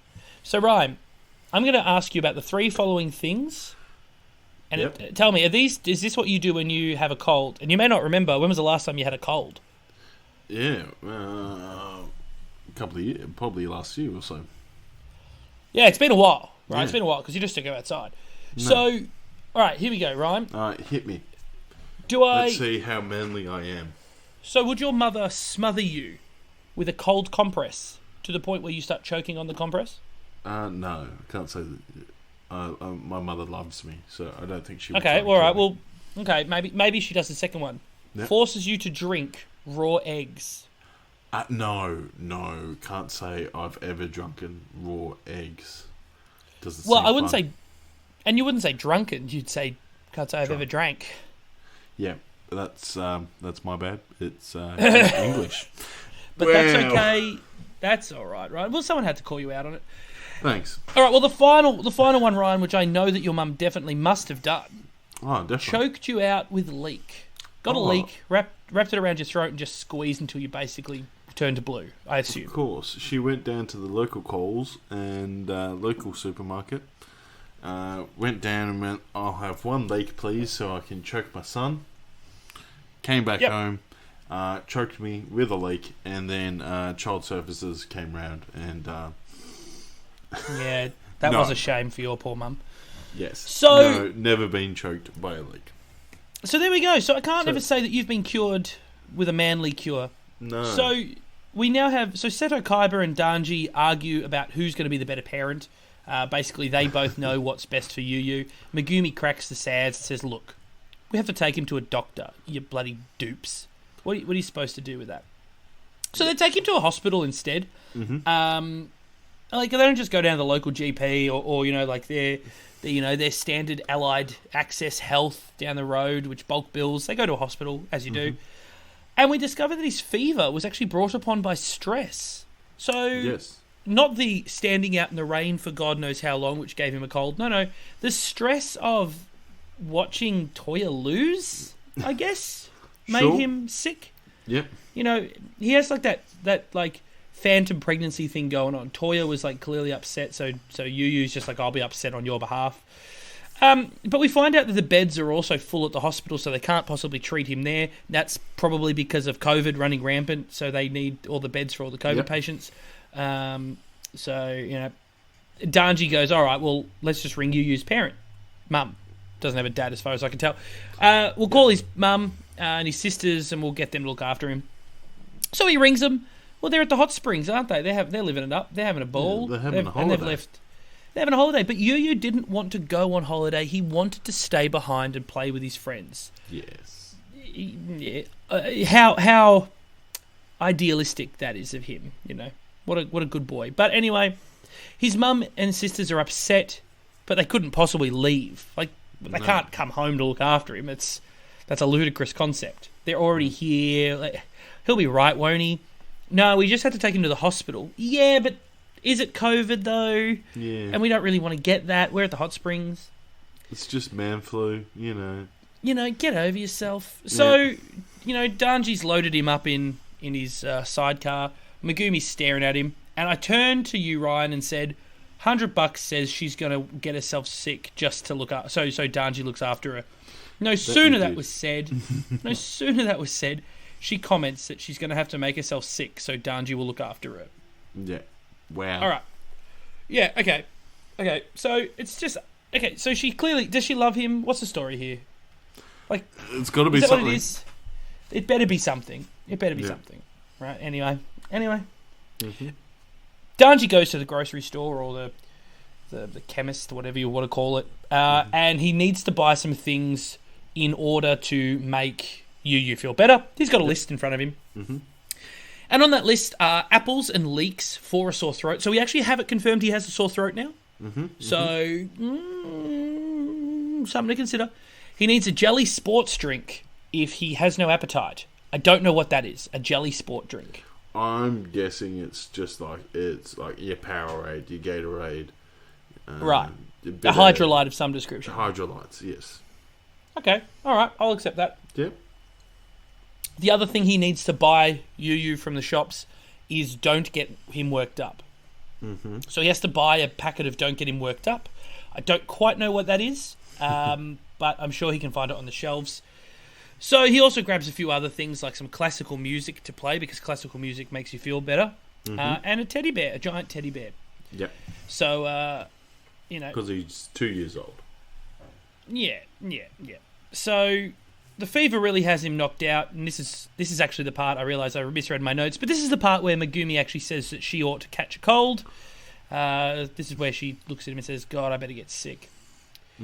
So he's all blacked out, conked out, zonked out, doesn't know what's going on, but wakes up in a home that's not his home. So it's basically what I'd expect for Danji's home, you know what I mean? It's like a quote-unquote bachelor pad where the bachelor doesn't actually do any bacheloring, and it's Very just got some boxes. Spartan-like, very Yeah. minimalistic.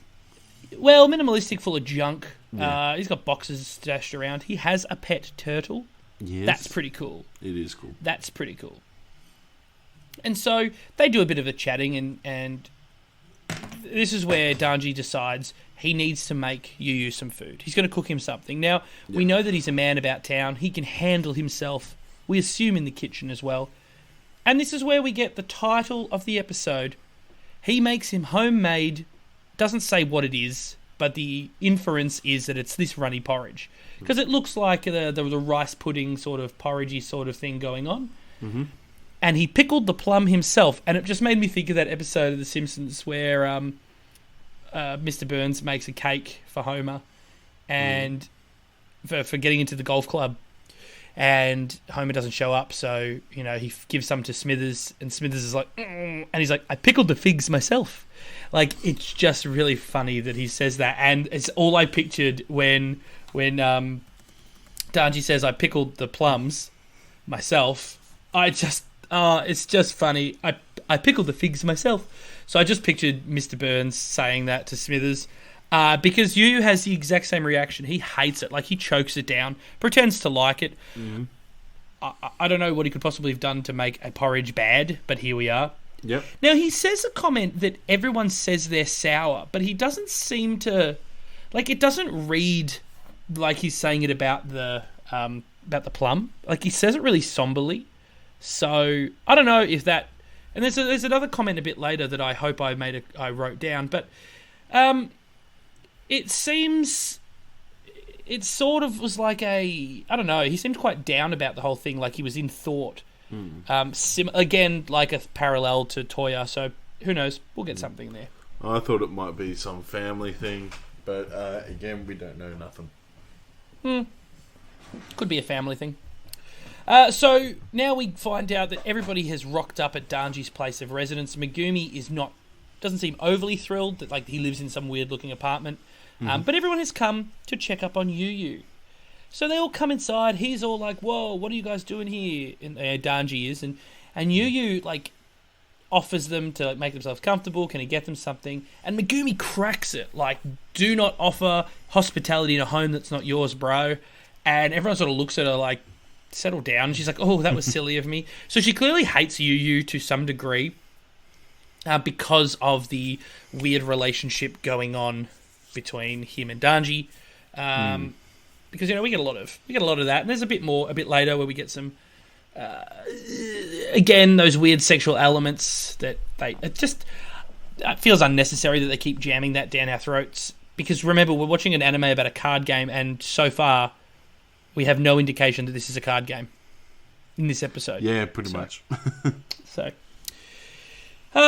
we now have everybody, though, because they've shown up to wish Yu well. They bring him gifts, and I'll run through the gifts here, Ryan, and you weigh in as you feel necessary.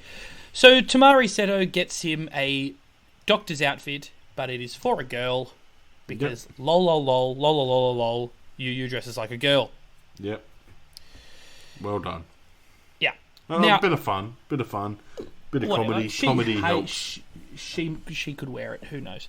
Yep. Now, unknown guy number 1, who probably has a name but I don't care enough, gives him a set of weights so he can get jacked. And Danji's all like, no. Danji hates everything that's given to him, by the way. So then unknown guy number 2 gives him a pink dress that he could wear next time.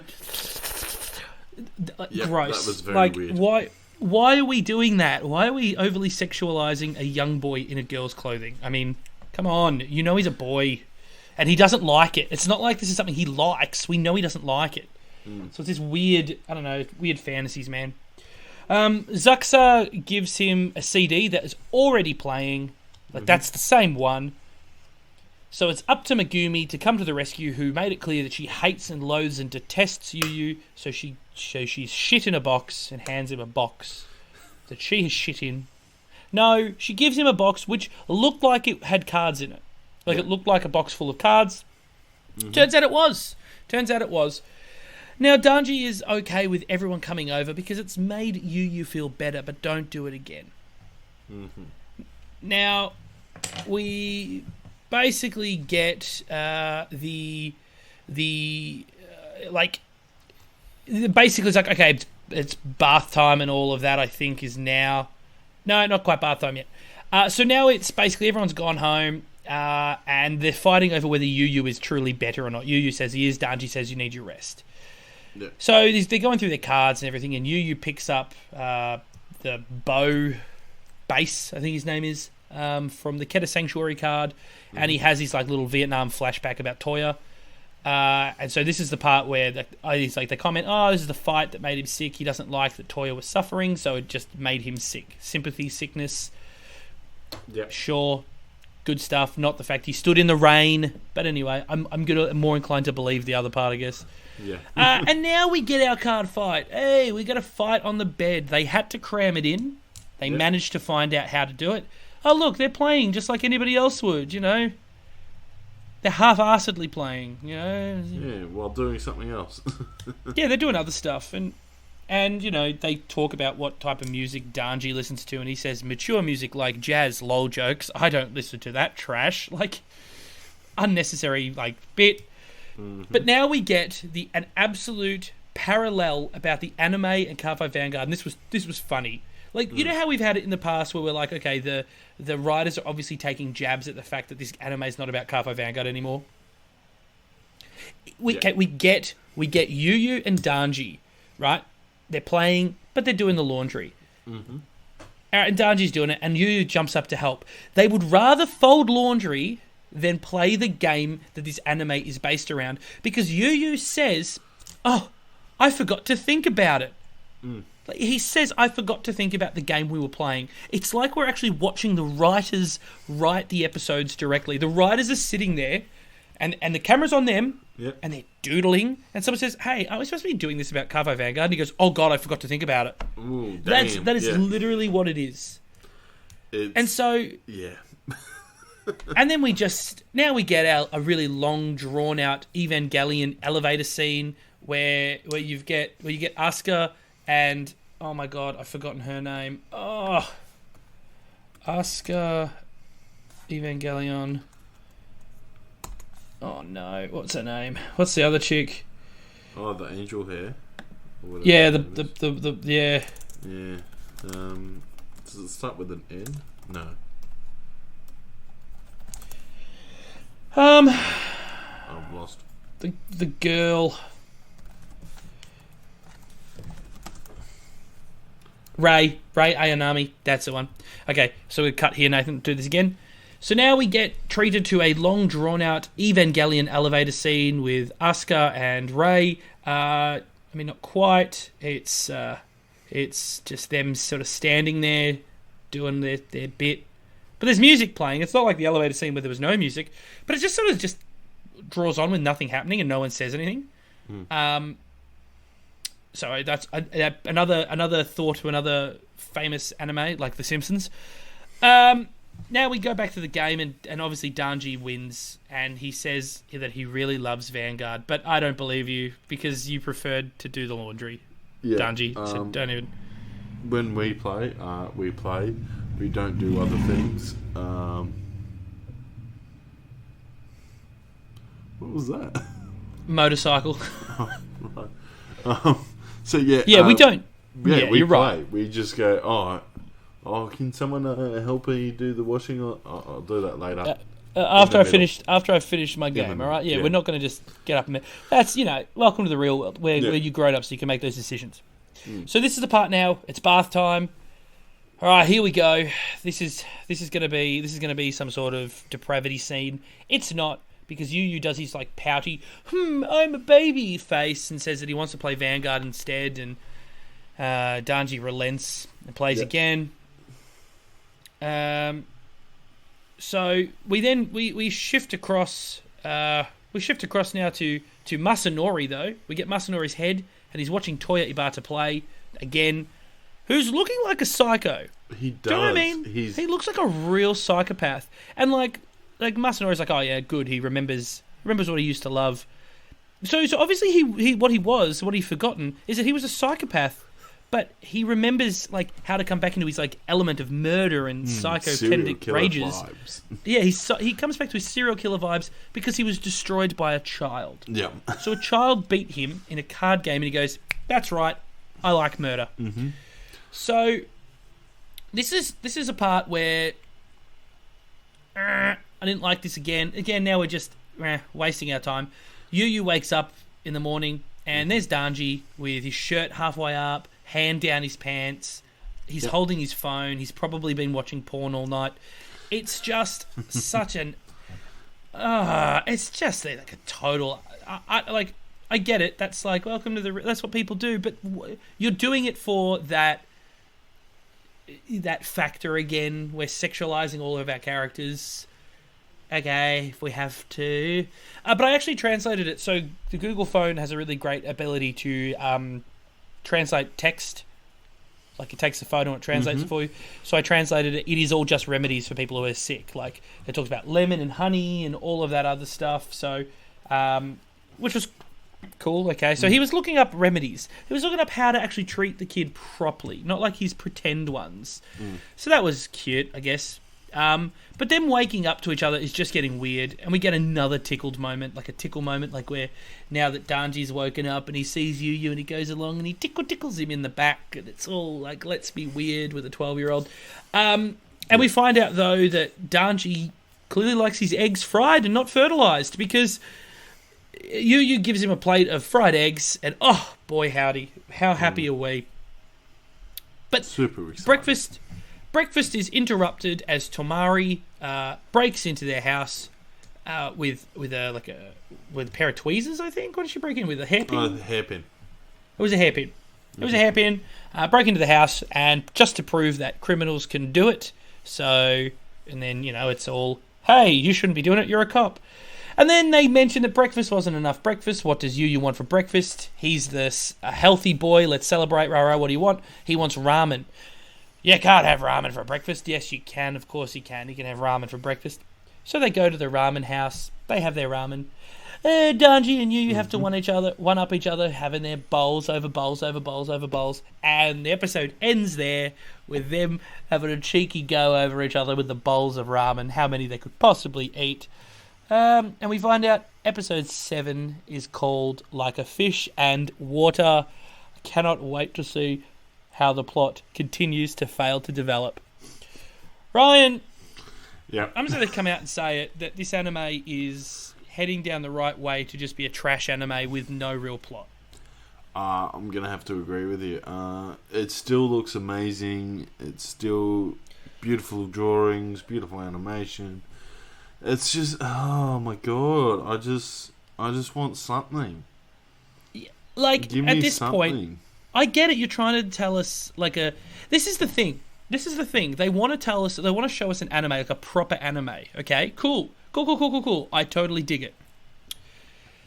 But a proper anime isn't 90% filler episodes. Yes. Sorry, 98% filler episodes, because we've had... No, I'd say 90 is probably correct, because we've had, 2 episodes that are building story, I think. Can you Would you call say? this story? Episode 1 was a start of a story. Episode 5 with Toya is a story. And that's it. Yeah. What's the plot? What's the plot to Carfight Vanguard Overdress? I don't know. I don't know. Even with episodes 1 and 5, I still don't know. I just know what Toya's character's motivation is. Okay, cool. As far as they could write him off the show now, and you'd never need to know about him again. Yeah. Because he's not a villain. No. Right? Is he? Is he supposed to become a villain?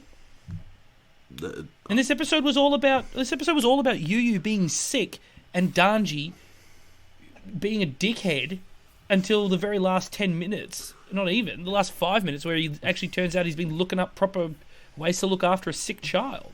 Yeah, he's actually realised Google is a thing.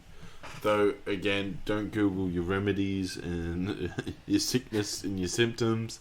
Dr. Google is not a thing.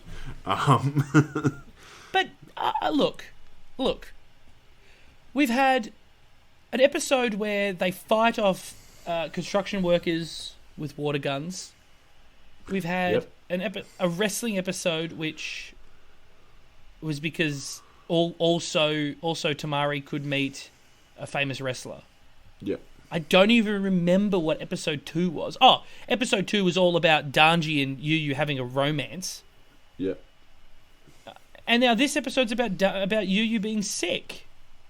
I mean, there's no plot developed whatsoever. Give me a threat. Give me some sort of imminent threat. Again, okay, if you're going to try and tell it like a real one, so it's not like the planet Krei is exploding and Link Joker's back, okay, I'm not saying do that. But at least Vanguard originally had a full tournament that they were working toward. Yeah. And they were trying to win the tournament. And Ren's like one of the best players ever. Well, we don't have that. Yeah, I would love a tournament and see all the different clans. Yeah, we are nations. Different nations. Well, we haven't seen. We still haven't seen Brandgate get used at all. No. Stoikea, we've only seen because she played it. Yep. Against him in a. Well, not even though. That wasn't even like one of those battle sim things. That was like sure. hey, we're just playing on the bed and we're folding laundry battles. So, like, I don't think it takes a genius to work out where I'm going with this, but I think, in short, this anime is, yes, it's a really lovely looking thing, but you can't convince me that, like, this is worth watching. No. Like, we'll continue to watch it, but definitely. we're now 6 episodes in, and I've got no idea where this plot is supposed to go. I don't care about any of the characters except for Toya Ibata, and that's because they salvage that. I really don't care about Yu. That was cool, but I don't care about Yu. I don't care about Megumi. Right, she's a pain in the ass as far as I can tell. I don't care about Tamari. I don't care about Danji anymore. Like, he seems like a moron. So, where are you going? Where are you going with this? Yeah. Give me something to hang my hat on, because, like, now if you're going to watch, once this is all said and done, if you're going to watch this anime, you're going to go episode 1, episode 5, then whenever we start a plot. Yeah. Because you don't need the rest of those episodes. There is nothing in them that's integral to the plot. There's, at the moment, no point rewatching. Like, I like a good rewatch of many of anime. Yep. But I'm not going to rewatch this. It's just useless. Well, anyway, what are your thoughts? All right, Ryan. Yeah. I am going to just let's cut through that. Let's cut through it. We already know. Yeah, people know. Yeah. I'm going to give this 0 over triggers out of 1. Mm-hmm. I am also not obtaining any over triggers in this Judge Shuffle. I feel like I've actually taken my over triggers out of my deck at this point. Yeah, I think so as well. It's like, you know what? I will put back a front trigger and just kick myself in the shins. This episode has now made me take an over trigger out of my deck, and now my deck is 4 front triggers. Yep. You're absolutely bang on. That's what this episode has done to me. So let's see if episode 7, like a fish in water, can make me return my... And I'll tell you, if that episode's good, it still gets a 0 out of 1, because I have to put the over trigger back. So it's like I used up that moment putting it in. So we'll Here's see. hoping. So there you go. Here's hoping we can put the over I don't want to trigger back in the deck. badmouth. I don't want to badmouth the anime, but it's not good. It's just You can't convince me otherwise. No. You can't say to me, oh, but it's, no. Filler episodes are great, right? They're not half the time, but filler episodes can be fun and have their purpose, so you can pad out a story. Mm-hmm. But you've got a story being padded out at this point, don't you? Yeah. In an anime, normally, right? Like where Goku and Piccolo learn to drive in Dragon Ball Z. That's because they just padded out the bloody Android Saga. Or the Cell Saga, whatever it is. You Maybe need even filler I don't know. episodes, not filler arcs. Bleach did that wrong. There you go. This is a filler arc, and it's their very first arc. There you go. Yeah. Thank you, Ryan. Thank you. We have now... Yeah, that's it. Yeah. That's what we've done. Mm-hmm. Well, you know what, Ryan? You absolutely hit the nail on the head there. You, not only did you deal damage, I think you critical triggered them. I think I did. Right. I think You critical triggered him. You know what? Boom, boom. You know what? I might have even put the 2 critical triggers, so then they couldn't even come It doesn't back matter. It after doesn't a even heal. matter how many... Yeah, it doesn't even matter how many heals they Yeah. got there. You're absolutely bang on. That was the 6th, 7th, and 8th damage, folks. Whew, this is another long one, Ryan. Actually, a lot of editing, though, for me to cut around this, because So, I was yeah, very enjoy. tired when this Yeah. was being recorded. And I lost track of what I was saying half the time. So that's okay. It's alright. We'll get around it. Well, We'll get around it. You will get Well, around it. I'll get it. I'll get around it. So, folks, thank you once again for tuning in to Podfight Vancast. We hope you had fun. We hope you liked it. We hope you echo our sentiments about the anime.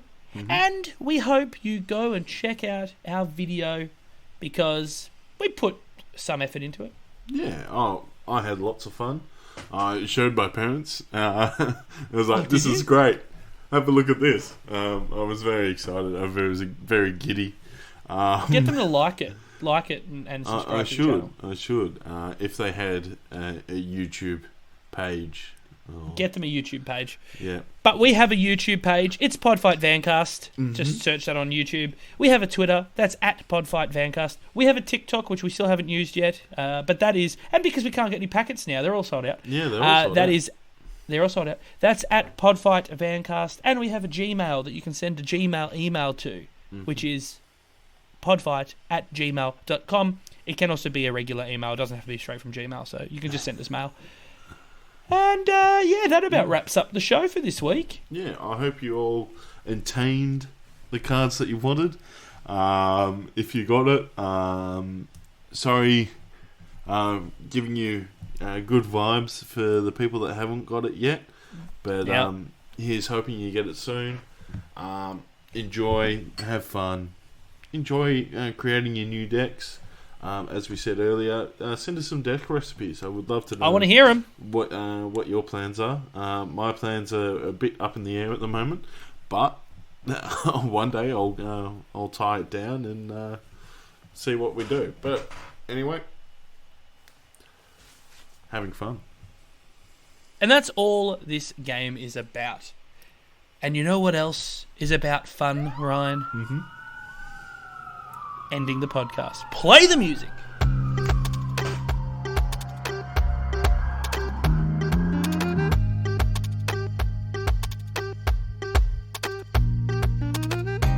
It's that time again.